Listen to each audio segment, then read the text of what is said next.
Hello everyone and welcome to a slightly drizzly Ascent number 9. Time for a picnic, I think.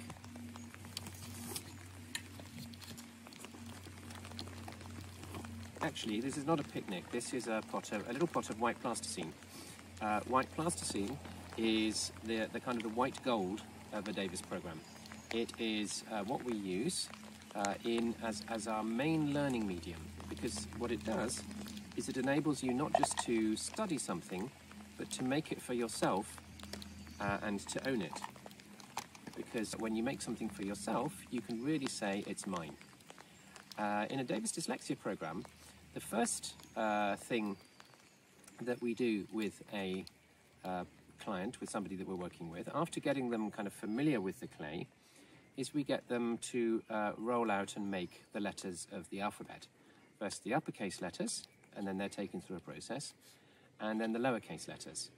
Now, a lot of younger people that we work with will need quite a lot of time just getting familiar with the plasticine before they even make letters. So you need to get familiar with the idea that you can roll, and so using two hands on my makeshift board here, you can roll out and gradually stretch out to get a long rope, as it were, of plasticine. So we'll just keep doing that.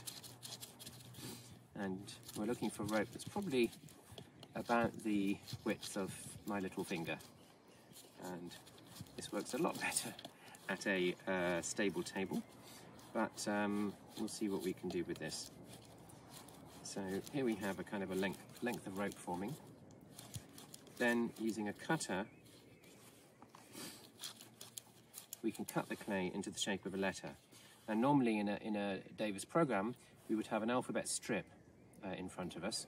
I couldn't quite figure out how to take that out into the hills, but we would have a strip where we've got examples of the print style alphabet that we're making the letters from.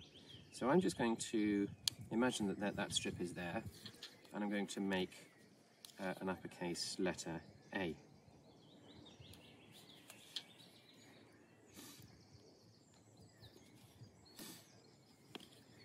So by just getting the clay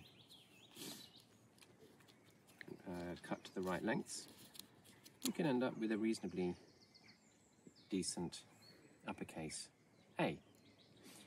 Whose A is this? It's mine. Why? Because I made it. And so what we now have is something that I've made in the real world, in 3D, which didn't exist a moment ago, and now it exists in the real 3D physical world because I made it. And with our clients, we take them through this process with the whole alphabet. And after that, we have a process of what we call mastery of the alphabet that you can read up about in Ron Davis's book, The Gift of Dyslexia. And what that is about is, first of all, having the person we work with use their orientation tool to go through the alphabet, identifying any of what we call triggers. Now, a trigger is any stimulus that can cause a disorientation, that can knock a person, as it were, out of their orientation. Once again, orientation is when your mind sees what your eyes are seeing, it hears what your ears are hearing. Disorientation is when your mind hears and sees what it's creating. So we identify triggers in the alphabet, or more precisely, the person we're working with identifies them through their own detection of their disorientations. And as they're then identified, we then go through a process in order to eliminate the trigger so that the person can be in a comfortable, steady state of orientation, relaxed state of orientation when perceiving, working with, dealing with that letter. And all the triggers are found and eliminated. And then there's a process, a kind of a multi-sensory visual process that we do with the alphabet, culminating in visualization of the person's own alphabet that they made. And that process is complete when the person can say the alphabet forwards and backwards with their eyes closed, not through a process of concentration or memorization, but as a result of the rich experiential learning that the person has done on their own alphabet, so that they get to the point where, closing their eyes, they simply have a clear image of what they've made, and they can go in any direction they like along that image.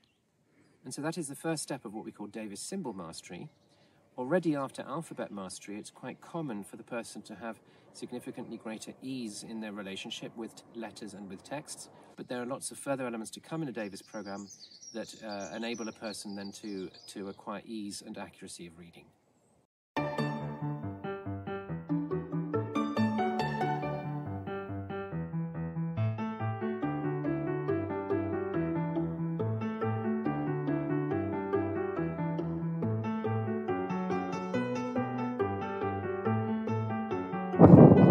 Yay!